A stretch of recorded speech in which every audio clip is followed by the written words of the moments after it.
안녕하십니까. 반갑습니다. 오늘은요, 이 결혼식을 위해서 지금 띠엠바오에 나와 있습니다. 띠엠바오에 나와 있는데요. 지금 이제 가족들이 지금 방금, 도착한 것 같아요. 뭐, 이렇게, 예. 지금 이 신부는 하이뽕이 집입니다. 하이뽕이 집이고요. 그리고 어, 이제 어제 맞선을 봐가지고 오늘 이제 선택해서 최종 선택해서 이제 결혼식까지 진행하게 되는 그런 신부이죠. 그리고 신랑 같은 경우는 이제 집이 서울이고요. 서울이고 원래 이제 서울이고 그런데 어, 전에 들어오시려다가 몇 달 전에 들어오시려다가 일정이 이렇게 밀쳐져 가지고 이번에 들어오게 됐습니다. 가족들이 지금 많이 와가지고 차에서 내리고 있는 것 같은데요.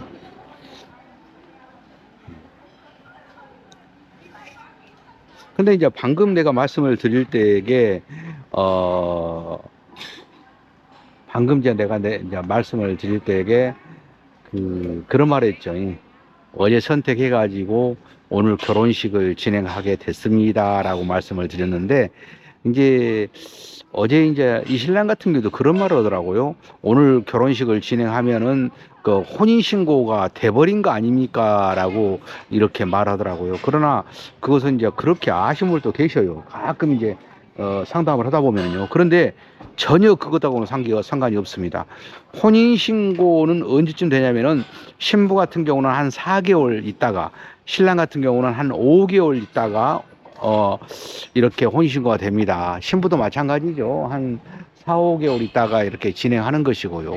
그리고 이제 신랑 혼인신고가 되면은 신부 혼인신고가 되면은 신부 거 이제 결혼증명을 번역공증하고 이제 범죄증명 번역공증하고 해서 한국으로 보내지 않습니까? 보내서 한국에서 이렇게 혼인신고를 한 다음에 비자서를 진행하거든요. 그때가 시점이 어디 되냐면 한 5개월쯤 돼버린 그런 시점입니다. 결혼한 다음에 한 5개월쯤 돼버린 그런 시점이에요. 그때까지는 그러니까 이 혼인신고가 되어 있지 않는 거예요. 그런데 이제 혼인신고가 결혼하자마자 이렇게 혼인신고가 돼버린다고 생각할 수 있거든요. 근데 이제 결혼했다고 해서 혼인신고가 바로 되지는 않아요. 바로 되지는 않고 이 시간이 좀 지난 다음에 그러니까 거의 4개월 이상 이렇게 되었을 때 신부가 혼인신고 되고 신랑은 좀 더 늦게 이제 혼인신고가 되고 이렇게 이제 보시면 됩니다. 그래서 이제 이렇게 결혼식을 했다고 해서 뭐 어떤 사람들은 그래요. 뭐 알지도 못하는데 어떻게 해서 그 신부를 선택하느냐고 이렇게 말한 분도 있거든요. 그런데요, 신부를 선택해가지고 결정은 다음에 약혼식은 다음에 그때부터 서로 알아가는 겁니다. 서로 알아가는 거예요. 그래서 이제 그러면 이제 신부가 마음에 안 들고 신랑이 마음에 안 들면 어떡하느냐. 그것은 중간에 이제 문제가 있다고 생각하면은 결혼을 진행할 수가 없는 것이죠. 그런데 이제 많이 사귀어보고 나서 결혼식을 진행하면은 훨씬 더 유리하고 좋을 거라고 생각할 수 있어요. 그러나 이게 있습니다. 사귀어보는 과정에서는 서로 이렇게 합방이라는 것은 안 하잖아요. 그런데 이제 이거 신랑하고 신부하고 이렇게 결혼식을 하면 그때부터 합방을 하는 것이죠. 그리고 신랑하고 신부하고 서로 알려고 한다고 한다면 신랑하고 신부하고 서로 알아가는 과정에서 알려고 한다고 한다면 이 합방을 하지 않은 상태는 서로 깊이 알 길이 없어요. 왜냐하면 자기 좋은 모습만 보이고 그렇기 때문에 알 수가 없는 거예요. 사귀는 과정에서 화를 내겠습니까? 안 내죠.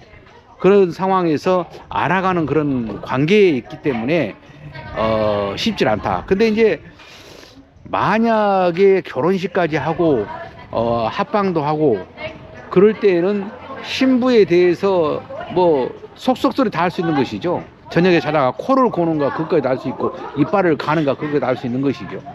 뭐 신부 입장에서도 마찬가지고요. 그래서 도저히 안 되면은 그 중간에 이렇게 파혼하는 경우가 종종 있습니다. 그럼 파혼한다고 해서 신랑한테 큰 부담이 가느냐? 그것은 또 아니란 말이에요.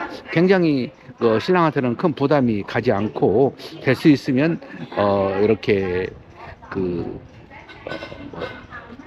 실비 내 가지고 진행할 수 있게끔 그렇게 진행을 하고 있습니다. 근데 이제 우리 같은 경우 그러잖아요. 만약에 결혼을 했는데 신부가 진짜 내가 생각했던 거다 틀려갖고 내가 마음에 안 들어요. 그때는 어떻게 하냐면은 신랑 같은 경우에는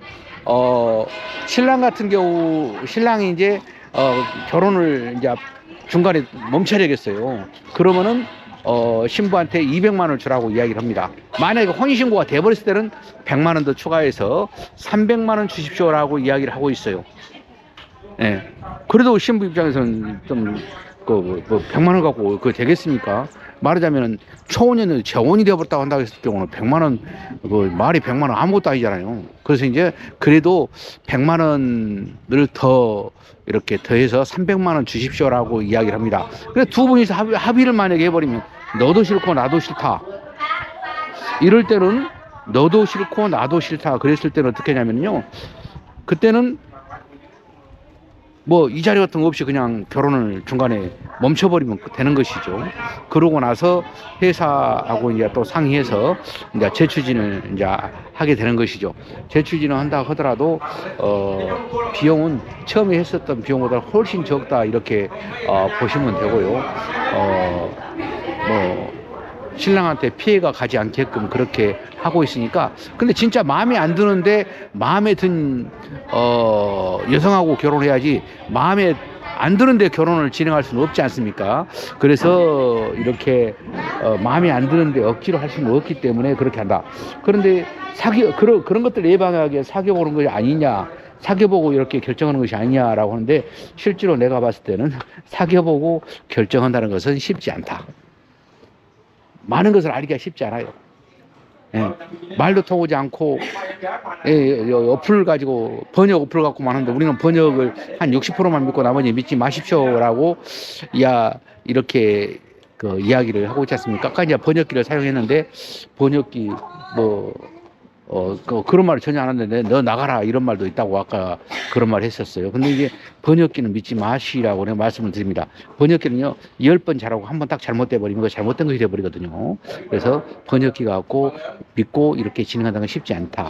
그리고 그 상대를 알려면 서로 합방을 했을 때 제대로 알 수 있다라고 이렇게 말씀을 드릴 수 있겠습니다. 그래서 그런 부분에 있어서 나는 지금 이런 식으로 진행을 하고 있는데 이것이 나는 좋다라고 생각하기 때문에 그런 거예요. 만약에요, 사귀어보는 과정에서 문제가 있으면 결혼을 진행할 수가 없는 것이죠. 그래서 이제 오늘 주요 내용은, 만약에 결혼식을 진행한다 하더라도 양쪽에 혼인신고는 되어 있지 않다. 베트남의 혼인신고는 한 4개월 정도, 그리고 한국의 혼인신고는 한 거의 한 5개월 정도, 아니면 6개월 정도 있다가 이렇게 혼인신고를 하게 된다. 베트남 혼인신고는 그렇게 하고, 베트남 혼인신고 결혼증명이 나오면은 한국에 이제 혼인신고를 하게 되지 않습니까? 근데 한국의 혼인신고는 베트남보다도 좀 더 늦게 한다. 이렇게 보시면 됩니다. 그게 더러는 베트남 혼인신고가 되어 있고 한국은 혼인신고가 되어 있지 않는 경우가 있어요. 한국인 혼인신고가 안 돼 있는데 베트남 혼인신고가 되어 있는 경우가 있거든요. 그때는 한국에 혼인신고를 안 했기 때문에 그런 현상이 나타나는 것이거든요. 그래서 진짜로 서로가 완전히 알려고 한다면은 베트남 완전히 알려고 한다면은 서로 합방을 했을 때, 서로 같이 잠을 잡았을 때 이렇게 더 정확히 알 수 있다, 이런 말씀을 드리겠습니다. 그래서 오늘 이제 들어오셔가지고 이제 어제 들어오셔가지고 오늘 최종 결정을 해서 결혼식을 진행하고 있다는 말씀을 드리면서 여기서 마치도록 하겠습니다. 감사합니다.